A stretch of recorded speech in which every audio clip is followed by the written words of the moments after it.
Have you ever stepped into a place that seemed to breathe with its own sinister life?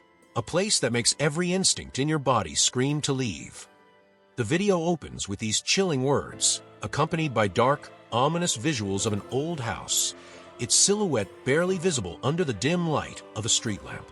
The camera slowly zooms in, focusing on one window, where something, a shadow, a figure, or maybe just a trick of the light, seems to be watching. The narrator continues, voice steady but filled with a hint of dread. This is not just a story. It's an account of a night that forever changed the way I see the world. A night in a house that seemed ordinary by day, but turned into a nightmare as soon as the sun set. The scene shifts to a cozy, familiar street, the sort of neighborhood where everyone knows each other. But as the camera pans, the house across the street is highlighted, slightly different from the others. Older, its walls covered in vines that seem to wrap around it like skeletal fingers. The neighbor who lives there is introduced, a kind woman and her young son, both beloved by the protagonist's family. They seem like the sort of people who could never be involved in anything dark or unnatural. But the narrator's voice lowers, adding suspense. But sometimes, appearances deceive. Sometimes, those who seem the closest to us are the ones who guard the darkest secrets. The protagonist, speaking in first person, describes the fateful invitation that led him into that house. He was just 8 years old, young, adventurous, and excited by the promise of new video games and delicious food. But there was always something about that house. It wasn't fear, not at first. It was sadness, a heavy, inexplicable sadness that would settle over me whenever I stepped inside. It made no sense. I had no reason to feel this way, yet the feeling was always there, like a ghostly hand on my shoulder, urging me to leave.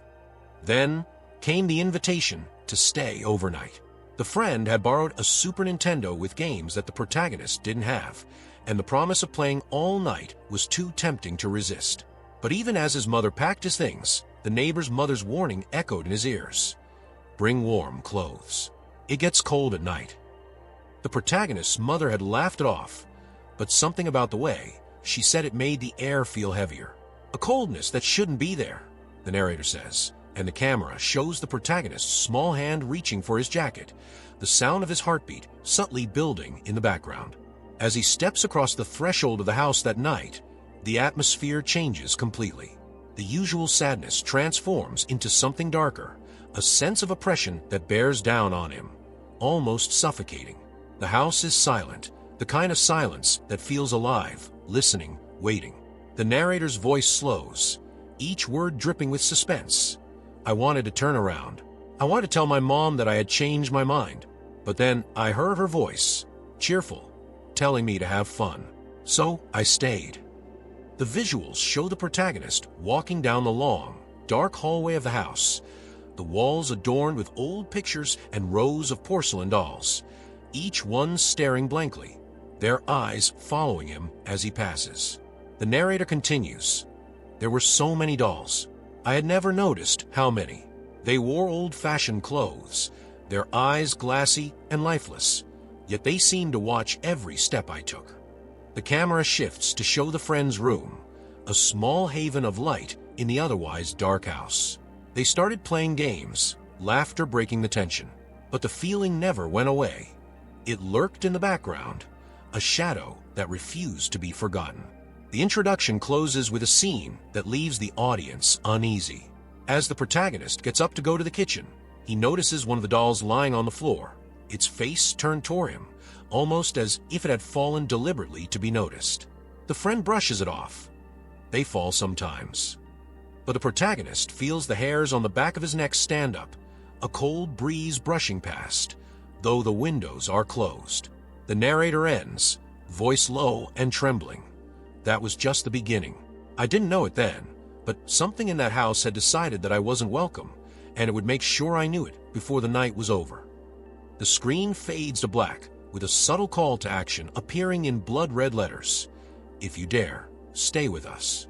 Subscribe, like, and share for more stories that will make you question what hides in the shadows of the familiar. The story unfolds in a neighborhood that seems ordinary, almost comforting during the day. A street lined with houses, each with well-kept gardens and children playing on the sidewalks.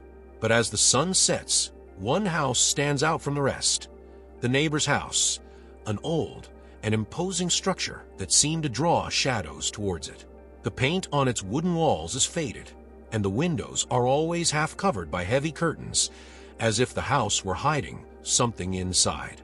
The narrator describes how, even during his childhood, this house gave him an uncomfortable feeling, an inexplicable sadness whenever he had to go inside. The night of the sleepover, the house appears even more sinister. Under the dim glow of the streetlights, the vines that cling to the walls seem almost alive, twisting in unnatural ways as if they want to reach out and ensnare anyone who gets too close. The protagonist remembers crossing the street, his small hand holding his mother's, as he stared up at the darkened windows. The house loomed above us, the narrator says, its shadows stretching across the street like a warning. I should have listened to my instincts, but I was too young to understand what that sense of dread really meant. The front door creaks as it opens, revealing the dimly lit interior. The air is cool, far cooler than it should be on a summer night, and the smell of old wood and dust fills the protagonist's nostrils. The hallway stretches ahead, and though the house is familiar, it feels different now, alien, as if the walls have shifted somehow. The narrator describes the oppressive silence, a silence that seemed to press down on him, amplifying every creak of the floorboards, every rustle of the leaves outside. It was as if the house were listening to us, he says, as if it were waiting for something. The protagonist follows his friend to his room, passing by the long corridor that branches off into several rooms, each door closed, hiding whatever lies within. To the left, the mother's bedroom door is slightly ajar, and in the darkness beyond, something seems to move. Just a trick of the light, perhaps, but it makes the protagonist's heart skip a beat. He turns his eyes quickly, trying to shake off the sense that something was watching from the shadows. I told myself it was just my imagination, but deep down, I knew something was wrong. The narrator's voice trembles, setting the tone of foreboding. One particular room, the doll room, stands out as they pass by. The door is closed, but the protagonist knows what lies beyond.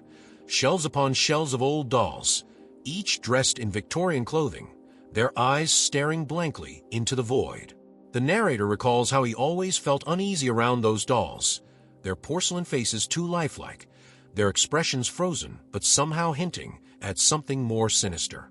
He remembers how his friend's mother would meticulously arrange them, her fondness for the dolls bordering on obsession. I never understood why anyone would want so many of them, and that night, their presence felt more unsettling than ever, the narrator admits. When they finally reach the friend's room, it feels like a small sanctuary amidst the looming dread of the rest of the house. The light is warm, the bed covered in soft blankets, and the Super Nintendo is already set up, ready for them to play. For a moment, the protagonist allows himself to relax, the laughter of his friend easing the tension. But even then, he can't shake the feeling that the darkness beyond the room is alive, watching, waiting for them to let their guard down. The first truly eerie moment comes when the protagonist leaves the room to go to the kitchen. The hallway is darker now, the single light bulb flickering weakly above. As he walks past the doll room, he hears a faint sound, like a soft shuffle, almost like fabric brushing against wood. He pauses, his heart pounding, and glances at the closed door. I knew I should just keep walking, but something made me stop. Something made me listen. The sound stops, and the hallway falls silent again, but the protagonist swears he can feel eyes on him, the kind of stare that prickles the back of his neck. He hurries to the kitchen, trying to laugh it off, but the unease has already taken root, and it only grows as the night goes on. The setting of the house becomes a character in itself, a labyrinth of shadows, strange noises, and an unnatural coldness that seems to seep from the very walls. The protagonist describes how, as the night deepens, the temperature drops even further. Despite wearing warm clothes, he finds himself shivering, his breath misting in the air. His friend's mother seems oblivious, cheerfully bustling around, but even her presence feels off, as if she knows more than she's letting on. She smiled at us, but it didn't reach her eyes, the narrator says, the fear in his voice palpable. The scene ends with the protagonist and his friend returning to the room, the warmth of the light barely keeping the darkness at bay. They start playing their games again, but the sense of unease never leaves. Every creak of the house, every flicker of the hallway light, seems to promise that something terrible is about to happen. The protagonist knows that they are not alone in that house. Not really. Something else is there, lurking in the cold, dark rooms, waiting for the right moment to show itself. And deep down I knew, the narrator whispers, that whatever was hiding in that house was far from friendly. It began subtly, almost as if the house was testing their limits, observing how much it could get away with before the fear truly set in. The first sign that something was wrong came when they were engrossed in a game of Street Fighter II, the laughter and excitement temporarily masking the feeling of unease. The room was the only place that felt even remotely safe, a pocket of warmth and light in a house that seemed determined to engulf everything in darkness. The narrator describes a moment vividly. We were so caught up in our game that I almost didn't notice it. A faint sound, like something soft hitting the floor, coming from the hallway. The protagonist turned his head, just in time to see one of the dolls lying there, just outside the door. Its porcelain face was turned toward him, its eyes staring blankly into his. It felt as if those eyes were looking right through me, as if it had fallen there just to get my attention, the narrator says, the dread thickening in his voice. He picked up the doll, noting how cold it felt, almost as if it had been outside on a winter night. His friend, seemingly unbothered, simply shrugged. They fall sometimes. But the protagonist could not shake the chill that ran down his spine. He glanced across the hallway, his eyes drawn to the partially open door of the doll room. The light from his friend's room barely reached inside, casting just enough illumination to reveal the rows of dolls sitting on their shelves. And that's when he noticed it. Every single doll was facing the door, their heads turned as if they were watching. It made no sense. They hadn't been like that before. The protagonist's breath caught in his throat, his heart pounding as a sudden sense of panic washed over him. I wanted to look away, to tell myself it was just my imagination, but those eyes, they were fixed on me and I couldn't move. The protagonist's friend grabbed the doll from his hand, breaking the spell, and tossed it back into the room without a second glance. They went back to their game, but the sense of normalcy had been shattered. The narrator describes how the laughter came less easily, the game no longer as fun. I try to focus, but every creak, every whisper of wind from the hallway made me jump. The feeling that something was watching us never went away. It only grew stronger. Hours later, as they played Bomberman, it happened again. A soft thud echoed from the hallway, unmistakable and deliberate. The protagonist's stomach twisted as he turned his head, dreading what he would see. There, lying in the doorway, was another doll. This one was different, its head twisted at an odd angle, its dress spread around it like it had been dropped from above. The hallway beyond seemed darker now, the shadows deeper, and the air felt colder still. It wasn't just a coincidence, the narrator says, voice trembling. Something wanted us to notice. Something wanted us to be afraid. His friend tried to play it off again, but the fear was evident in his eyes now, a flicker of something that made the protagonist realize he wasn't alone in his unease. They called out to the friend's mother, hoping for some rational explanation, some comforting assurance that would make it all make sense. She answered from the bathroom, her voice muffled by the sound of running water, assuring them she hadn't touched the dolls. But there was something strange about her tone, as if she wasn't surprised, the narrator adds, the mystery deepening. The protagonist describes how they both stood there in the kitchen, listening to the sound of the mother singing softly in the shower, an eerily cheerful tune that seemed at odds with the oppressive atmosphere of the house. The doll lay on the floor between them, and neither of them dared to touch it this time. We waited, the seconds stretching into what felt like hours, until she finally came out, her smile too wide, her eyes too bright, as if she was pretending that everything was normal. The tension in the room was palpable, the silence after a question. "Why aren't you boys playing?" hanging heavily in the air. The protagonist's friend finally picked up the doll, his hand shaking slightly, and placed it back in the room. They returned to their game, but the feeling of safety was gone. The protagonist could feel the cold seeping through the walls, hear the faint creaking of the house, as if it were alive, shifting and settling around them. He describes how, every time he glanced at the doorway, he expected to see another doll, or worse, something else. Something that moved, something that watched, something that shouldn't be there. The night wore on, and the sense of dread only grew. The house seemed to breathe around them, the darkness pressing in, the dolls a silent, ever-present reminder that they were not alone. "I could feel it," the narrator says, his voice a whisper now. "The presence of something unseen, something that didn't want us there. And no matter how much I tried to tell myself it was just my imagination, I knew it was real. The house was alive, and it was watching." The section ends with the protagonist lying awake in his sleeping bag, his eyes fixed on the hallway, the door slightly ajar. The light from the lamp cast strange shadows, and every so often he thought he saw movement. Just a flicker, just enough to make his heart pound.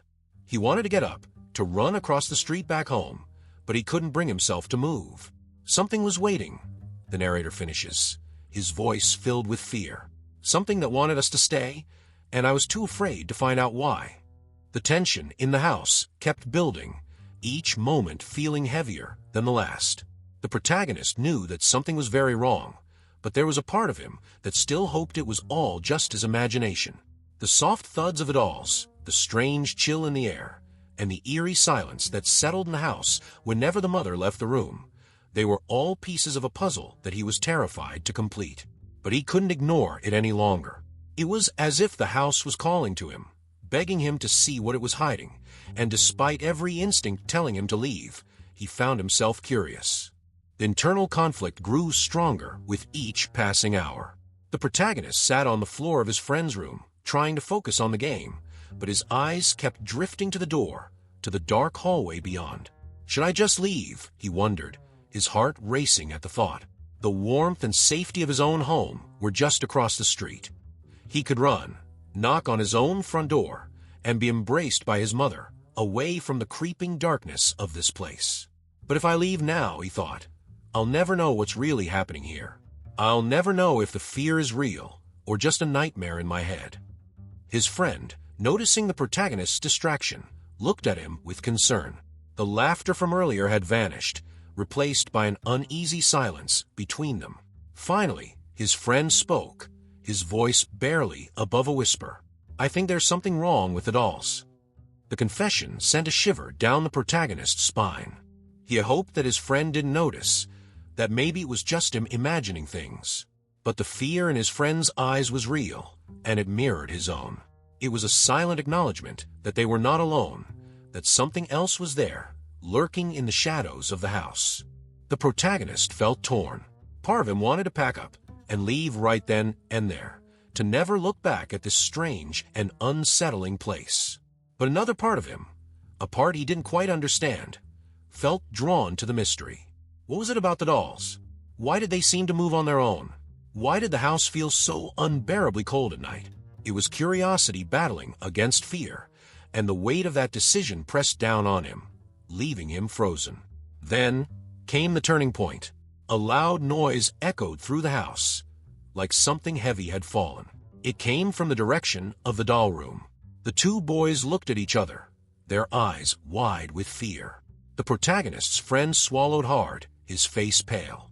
"We should check it out," he said, though his voice trembled with uncertainty. The protagonist hesitated. Every fiber of his being was screaming at him to refuse, to stay where it was safe, but he could see the determination in his friend's eyes. He knew that if they didn't confront whatever was happening, the fear would never leave them. Slowly, they stood up, the game now forgotten. The protagonist could feel his legs shaking as they moved towards a door, the hallway beyond seeming even darker now, almost as if it were alive, waiting for them to enter. Each step felt like walking deeper into a nightmare, the narrator says, the tension palpable in his voice. The air was cold, the chills seeping through their clothes, and the creak of the floorboards under their feet sounded deafening in the heavy silence. They approached the doll room, the door slightly ajar, and the protagonist could see a sliver of darkness beyond it. His friend reached out, his hand trembling, and pushed the door open. It creaked slowly, revealing the shelves lined with dolls, each one dressed in its old-fashioned attire. But something was wrong. The protagonist's breath caught in his throat as he realized that the dolls were no longer sitting neatly on their shelves. They were scattered across the floor, their heads twisted at unnatural angles, their glassy eyes reflecting the dim light from the hallway. The protagonist wanted to run. The sight of those lifeless faces staring up at him, their limbs bent in impossible ways, filled him with a terror so deep that he felt rooted to the spot. His friend stepped into the room, his voice shaky as he called out, "Mom?" But there was no answer. The air was thick, almost suffocating, and the temperature had dropped even further. The protagonist felt a chill settle deep in his bones, a cold that seemed to come from within the walls themselves. Suddenly they heard it, a soft whisper, barely audible, coming from the far corner of the room. The protagonist's heart pounded in his chest, and he felt the hairs on the back of his neck stand on end. The whisper grew louder, more insistent, though the words were impossible to make out. It was as if the house itself was speaking to them, urging them to leave, to get out before it was too late. The friend turned to the protagonist, his face white with fear. "We need to go," he said, his voice cracking, and the protagonist knew he was right. But just as they turned to leave, the door to the doll room slammed shut behind them, the force of it rattling the shelves and sending more dolls tumbling to the ground. The protagonist's friend screamed, and they both rushed to the door, their hands fumbling at the handle, but it wouldn't budge.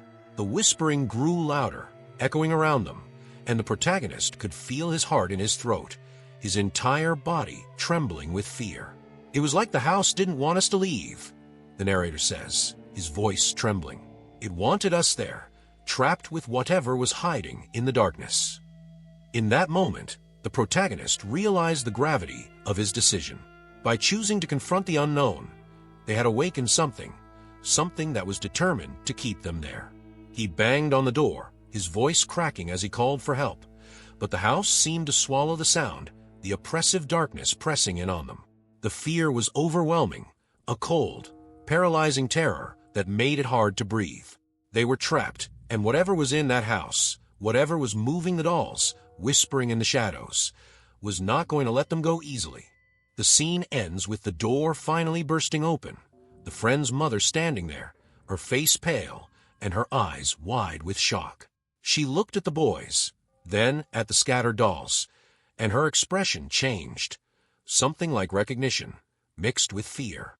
She said nothing, just ushered them quickly out of the room, her hands shaking. The protagonist knew then that she was aware of what was happening, that she had known all along. And as they returned to the relative safety of the friend's room, the protagonist made a promise to himself. He would leave at the first light of dawn, and he would never, ever come back. The house was alive with a malevolent energy, and the boys felt it pressing down on them like an unseen weight. Every inch of the hallway seemed darker, colder, as if something had swallowed the warmth and light that once existed there. The whispers they heard in the doll room still echoed in their minds. Soft, unintelligible, but undeniably real. It was no longer a question of whether the fear was justified. They knew now that something was in that house, and it wanted them to know it was there. After they were hurried out of the doll room by the friend's mother, the boys retreated to the friend's bedroom, trying to regain some sense of normalcy. But the comfort that the room once provided was gone, replaced by an uneasy stillness. The mother closed the door behind them, her eyes filled with something that looked like fear and regret. She said nothing, her silence more telling than any words could be. The door clicked shut, and they were left alone again, surrounded by the soft hum of the TV and the game still on the screen. The protagonist tried to distract himself, picking up the controller, but his hands were shaking too much to play. He glanced at his friend, who was staring at the door, his face pale, his eyes wide with dread.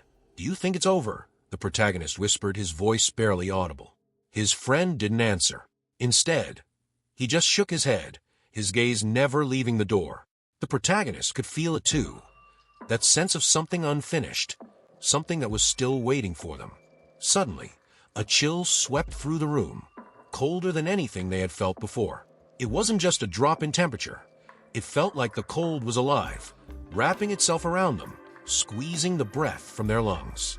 The protagonist could see his breath in the air, misting in front of him, and the realization hit him like a punch to the gut. The cold wasn't natural. It was a presence, something that shouldn't be there, something that had followed them from the hallway. The air felt heavy, like it was being sucked out of the room, the narrator says, the tension thick in his voice. And in that moment, I knew we weren't alone.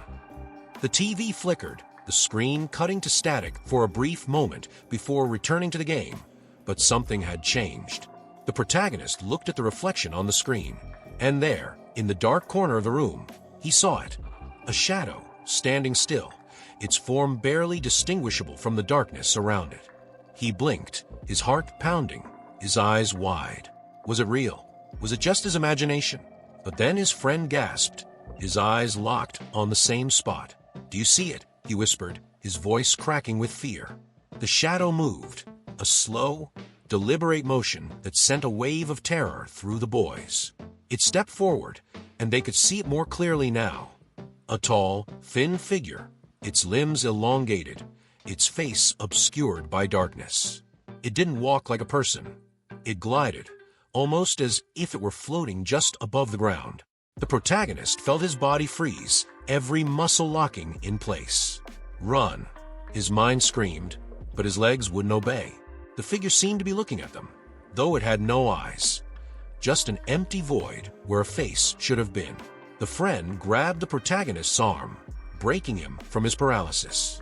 "We need to get out of here," he said, his voice a desperate whisper.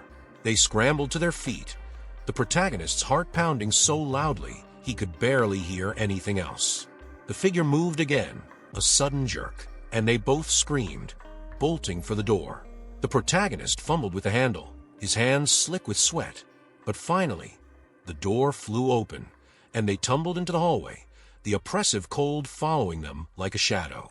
The hallway was dark, too dark, and it felt as if the walls were closing in on them.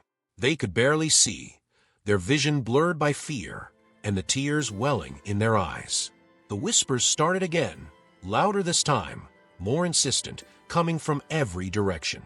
It felt like the house was alive, the walls vibrating with the sound, the floors creaking under an unseen weight. The protagonist looked back, and his stomach dropped. The shadow was there, at the end of the hallway, slowly moving toward them, its form shifting and pulsating as if it were part of the darkness itself. They ran, their feet pounding against the wooden floor, the whispers growing louder, almost like a chorus, mocking them, urging them to look back. The protagonist could feel the cold creeping up his spine, an icy hand brushing against the back of his neck, and he knew that whatever was in that house wanted them to stay. They reached the living room, and for a brief moment, the light from the street lamp outside spilled through the window, illuminating the room. But even then, the light seemed to falter, dimming as if the darkness was too powerful. The front door was right there, just a few feet away, but it felt like miles. The whispers were deafening now, a cacophony of voices that made no sense but filled the protagonist's mind with a deep, overwhelming terror. He reached for the door, his fingers brushing against the cold metal of the lock. But before he could turn it, the shadow was there. It loomed over them, its presence filling the room, blocking out the light. The protagonist could feel the cold radiating off it, seeping into his skin, freezing him in place. For a moment, everything stopped. The whispers ceased, the cold seemed to retreat, and the protagonist was left in a void of silence and darkness. He could see his friend beside him, his face twisted in fear, his eyes wide and unblinking. And then, just as suddenly as it had begun, the shadow moved back, dissolving into the darkness, leaving them standing there, shaking, gasping for breath. The front door swung open on its own, the cold night air rushing in, and they didn't hesitate. They ran, stumbling out of the house, the whispers fading behind them, the warmth of the outside world enveloping them like a blanket. The The protagonist looked back one last time, his breath coming in ragged gasps. The house stood silent, its windows dark, the shadow nowhere to be seen. But he knew, deep down he knew, that whatever was in that house wasn't gone. It was waiting, lurking in the corners, hidden in the darkness, ready to reach out again. And as they crossed the street, as his friend clung to his side, both of them trembling with fear, the protagonist made a promise to himself. He would never step foot in that house again, and he would never forget the terror that had waited for them in shadows. The dawn should have brought relief, but it was as if the darkness of the night had seeped into the walls of the house, making even the morning feel heavy and unnatural. After the terrifying encounter with the shadowy figure, the boys found themselves sitting in the living room, trembling, their backs pressed against the front door, too afraid to move. The cold presence seemed to have retreated, but the fear still clung to them like a second skin. The mother came in eventually, her expression unreadable, and suggested they should rest for a bit. Her voice was too calm, her smile too practiced. The protagonist noticed that she avoided looking at the hallway, her eyes darting quickly away whenever they lingered there too long. The boys reluctantly followed her suggestion and went back to the friend's room, but they couldn't sleep. Every creak of the house, every gust of wind, felt like a whisper from something unseen, something still watching. The protagonist knew the house wasn't done with them, that the presence they had felt wanted something more. It wasn't just about scaring them. It was as if the house itself was trying to communicate, to show them something. The dolls, the whispers, the shadow, all of it was leading to something that they hadn't yet understood. As the sun rose higher, the boys decided they couldn't stay in that room any longer. They had to know what was happening. They had to see what lay behind the mystery of the dolls, the unnatural cold, and the shadow that had pursued them. Gathering their courage, they crept out of the room, the hallway now bathed in the pale light of the morning. The air was still cold, a chill that clung stubbornly despite the warmth outside. The protagonist felt the familiar knot of fear in his stomach, but there was also a determination now, a need to uncover the truth. They approached the doll room once again, the door still slightly ajar, as if inviting them in. The protagonist's heart pounded in his chest, and he hesitated for a moment, his hand hovering over the doorknob. He exchanged a look with his friend, and they both nodded, a silent agreement that they would see this through. Slowly, they pushed the door open, the hinges creaking loudly in the silence. Inside, the dolls were exactly where they had left them, scattered across the floor, their eyes staring blankly up at the ceiling. But something was different. The air in the room was colder than the rest of the house, so cold that they could see their breath misting in front of them. The protagonist stepped inside, his foot crunching softly on something that shattered beneath his weight. He looked down and saw that he had stepped on the broken face of one of the dolls, the porcelain cracked into pieces, the hollow space behind it dark and empty. "It felt like I was stepping on something more than just a doll," the narrator says, his voice filled with unease. "It felt like I was breaking something that should never have been disturbed." As they moved further into the room, they saw something else, an old, faded rug in the corner, partially rolled up as if it had been moved recently. Beneath the rug, there was a trapdoor, its edges barely visible in the dim light. The protagonist felt his heart skip a beat. This was it. This was what the house had been hiding. He knelt down, his hands trembling as he pushed the rug aside, revealing the wooden trapdoor in full. The handle was rusted, but he gripped it, feeling the cold metal biting into his skin as he pulled. The trapdoor creaked open, revealing a set of narrow stairs that led down into darkness. A rush of cold air poured out, carrying with it the unmistakable scent of damp earth and something else, something metallic and unsettling. The boys looked at each other, their fear mirrored in their eyes, but they knew they couldn't turn back now. Slowly, they descended the stairs, the darkness swallowing them as they left the light of the room above. Each step felt like I was leaving the world behind, like I was stepping into a place where no light could reach, the narrator whispers, the terror evident in his voice. At the bottom of the stairs, they found themselves in a small, cramped basement, the walls lined with shelves. On those shelves were more dolls, hundreds of them, their faces blank, their eyes staring straight ahead. The protagonist felt his stomach turn, a wave of nausea washing over him as he realized that these weren't just any dolls. They were identical to the ones in the room above. Each doll was dressed in the same old-fashioned clothes, each face painted with the same lifeless expression. It was as if they had stumbled upon a factory of nightmares, a place where the dolls were created, waiting to be unleashed into the house. But there was something else. In the center of the room, there was a large, circular mirror, its surface covered in a thick layer of dust. The protagonist approached it, his breath misting in the cold air, and slowly reached out to wipe away the dust. As his fingers brushed against the glass, the surface seemed to ripple, like water disturbed by a stone. He pulled his hand back, his eyes wide, and watched as the reflection shifted. It was no longer showing just the basement. It showed something else, something moving within the glass, something that seemed to be watching them. The shadow was there, its form barely visible, but the boys could feel its presence.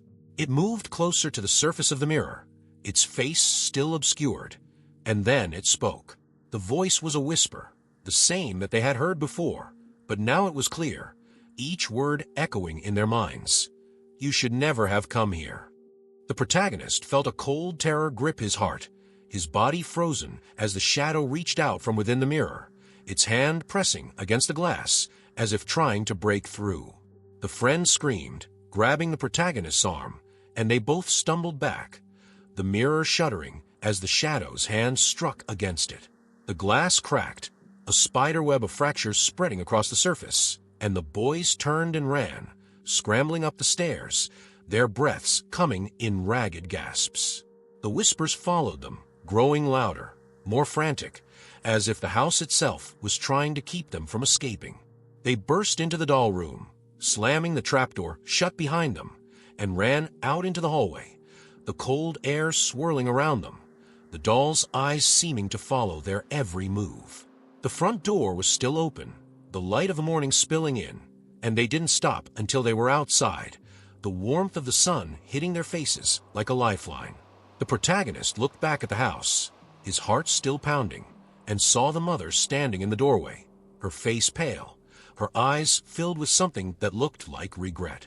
She said nothing, just watched as they crossed the street, her figure framed by the darkness of the house behind her. As they reached the safety of the protagonist's home, they both collapsed on the porch, their bodies shaking, the fear still coursing through their veins. The protagonist knew that whatever they had seen in that basement, whatever had been waiting for them in the mirror, was still there, hidden in the shadows of that old house. And as he looked at his friend, the same thought echoed in both of their minds. They had seen something that should never have been seen, and they knew that the house, and the shadow within it, would be waiting, always waiting, for them to return. The boys had escaped the house, but the terror that had gripped them inside lingered like a shadow, refusing to let go. They sat on the protagonist's porch, breathing heavily, their minds still reeling from what they had witnessed. The warmth of the sun was supposed to bring comfort, a return to normalcy, but instead, it only highlighted how unnatural the cold of the house had been. They could still feel it, the freezing grip that had reached into their bones, the oppressive presence of something watching them, lurking just beyond the light. The protagonist's mother came out, her face filled with concern, but the boys struggled to explain what had happened. How could they? How could they tell her about the dolls that moved on their own, the shadow that had emerged from the mirror, the basement filled with identical faces staring out from the darkness? It all sounded too surreal, too nightmarish, as if it were something pulled from the pages of a horror story rather than something they had lived. It felt like a dream, the narrator says, his voice trembling, but the fear was real. It was too real. The friend's mother stayed on her porch, watching them from across the street. Her expression was unreadable, her eyes shadowed as she stood in the doorway of that cursed house. The protagonist could feel her gaze on them, a mix of worry and something else, something that looked almost like resignation, as if she knew that what had happened was inevitable. She gave a small, sad wave before turning back into the house, closing the door behind her, and the boys were left with an unsettling thought. Had she known all along? Had she known about the dolls, the shadow, the dark presence that haunted that place? Days passed, but the boys couldn't shake the memory of what had happened. The protagonist found himself unable to sleep, his dreams plagued by visions of the basement, of the dolls with their lifeless eyes, of the shadow reaching out from the mirror. Each night, he would wake up in a cold sweat, the whispers from that dark room echoing in his mind, the words repeating over and over, "You should never have come here."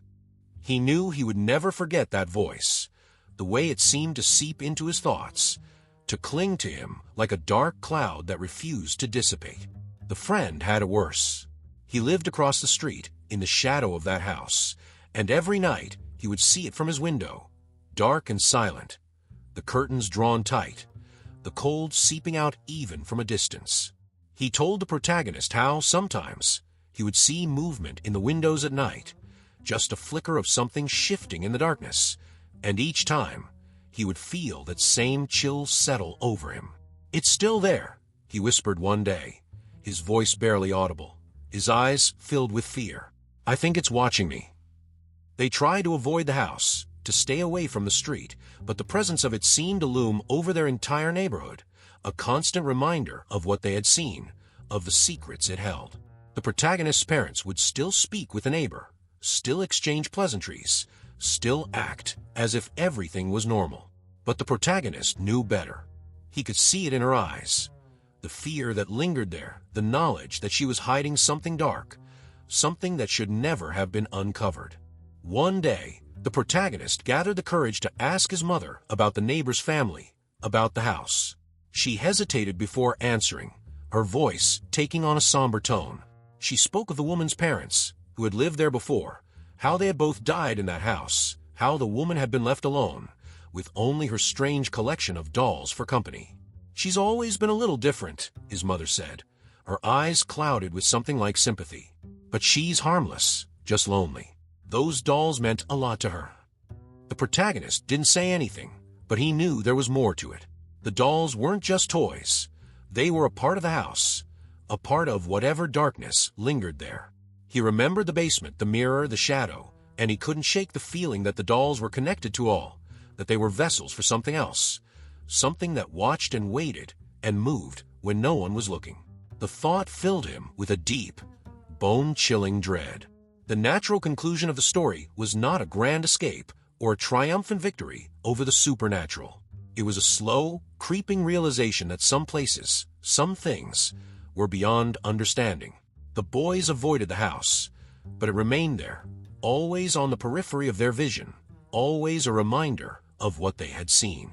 They never spoke of it to anyone else, and as they grew older, they drifted apart, the memory of that night becoming a burden they carried in silence.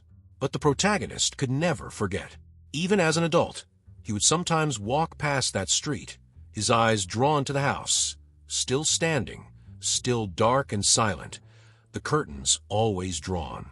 He would feel the chill in the air, even on the warmest summer days, and he would see the flicker of movement in the windows, the shadows shifting just out of sight. The house never changed, the narrator says, his voice filled with an old, lingering fear. It was as if time had stopped for that place, as if the darkness inside it had frozen everything in place. The story ends with the protagonist standing on the street, looking at the house from a distance. The front door is closed, the windows dark, but he knows that inside, the dolls are still there, sitting on their shelves, their eyes lifeless, their expressions frozen. He knows that the basement still holds its secrets, that the mirror still waits, the cracks spreading slowly across its surface like a spiderweb. And he knows, deep down, that the shadow is still there, watching, waiting, ready to reach out to anyone who dares to come too close. He turns away, his heart heavy, and walks away from the house, the chill still clinging to him. The last words echo in the silence, a warning to anyone who might find themselves drawn to that old, forgotten place. Some doors should never be opened. Some secrets should stay buried. And some houses are meant to be left alone. The screen fades to black, the lingering feeling of unease hanging in the air, A final reminder that the terror they faced was never truly gone. It was only waiting for the next time someone dared to enter the darkness. The experience in that house left a mark that went deeper than just a childhood scare. Even years later, the protagonist could feel the weight of that night, a dark presence lurking at the back of his mind. He had moved away from the old neighborhood, distanced himself from the memories that haunted him, but the house, and what it held, remained a part of him, an unsolved mystery that festered like an old wound. The protagonist often found himself dreaming of that place, the scenes vivid and unchanging, cold, endless hallways, the whispers in the dark, the shadow at the edge of his vision. In those dreams, he was always standing in the doll room, the trapdoor yawning open, the darkness below beckoning him to descend once more. He would feel the chill on his skin, hear the echo of his own breath, and see the lifeless faces of the dolls, each one staring at him with an unblinking gaze that seemed to reach into his soul. It was always the same, a feeling of being drawn towards something that both terrified and fascinated him, a sense that whatever had been lurking in the basement still had unfinished business with him. The protagonist reflects on how, after that night, he never felt truly safe again. The warmth of a sunny afternoon or the comfort of his own home was never enough to dispel the fear that clung to him. He became hyper-aware of his surroundings, always waiting for the cold to return, for the whispering to start up again.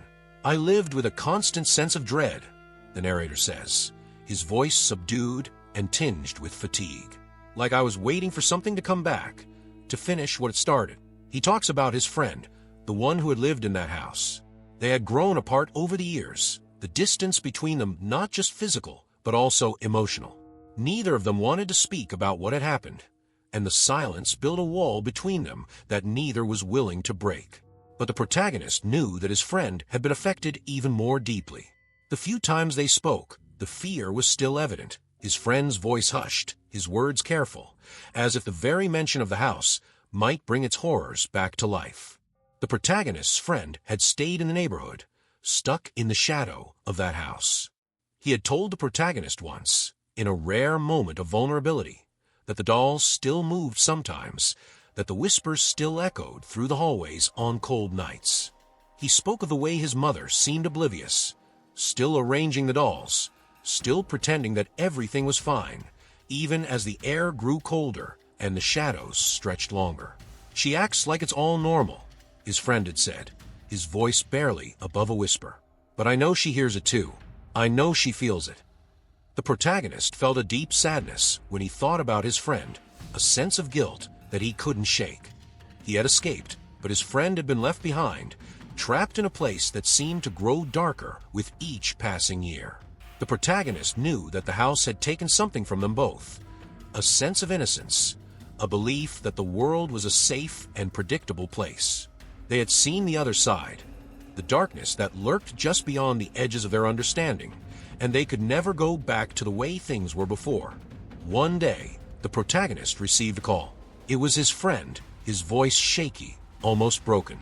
He spoke of the house, of how it had become unbearable, how the shadows seemed to move even in the daylight now, how the dolls seemed to whisper his name when no one else was around. The protagonist could hear the desperation in his friend's voice, the fear that had consumed him, and he knew that the house was winning, that whatever was inside, it was finally breaking him. "I can't stay here anymore," his friend said, the words choked with tears. "I have to leave before it takes me too." The protagonist offered to help, to do whatever he could, but the call ended abruptly, the line cutting out, leaving only silence. He tried calling back, but there was no answer, and a deep sense of dread settled over him. He knew, without needing to be told, that the house wouldn't let his friend go so easily. The next day, he drove back to the old neighborhood, the sight of the familiar street filling him with a sense of foreboding.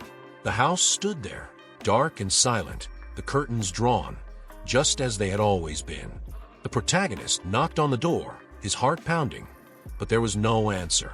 He called out his friend's name, his voice echoing in the stillness, but the house remained silent, as if it were holding its breath. Finally, the door opened, but it wasn't his friend who stood there. It was his friend's mother, her eyes tired, her face lined with worry. She looked at the protagonist, her expression distant, and simply shook her head. "He's gone," she said, her voice barely audible. "He left, just like that. Didn't even say goodbye." The protagonist knew it wasn't that simple. His friend hadn't just left. He had fled, trying to escape the darkness that had consumed him. But the protagonist also knew that running wouldn't be enough. The house had a hold on him, a grip that reached beyond walls and distance. As he stood there, looking at the old woman, the protagonist felt the cold again, a chill that seeped into his bones, and he knew that the story wasn't over. The house was still there, still waiting, still watching, and it wouldn't let go so easily. The epilogue ends with the protagonist standing in front of the house, the memory of the basement, the dolls, and the shadow still fresh in his mind.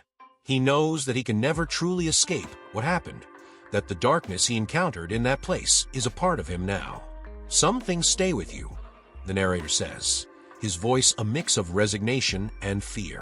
"Some places leave a mark that never fades. And that house, it took something from me that I can never get back." He turns away, the chill still clinging to him, and walks back to his car. The final shot lingers on the house. The windows dark, the curtains shifting slightly as if moved by an unseen hand.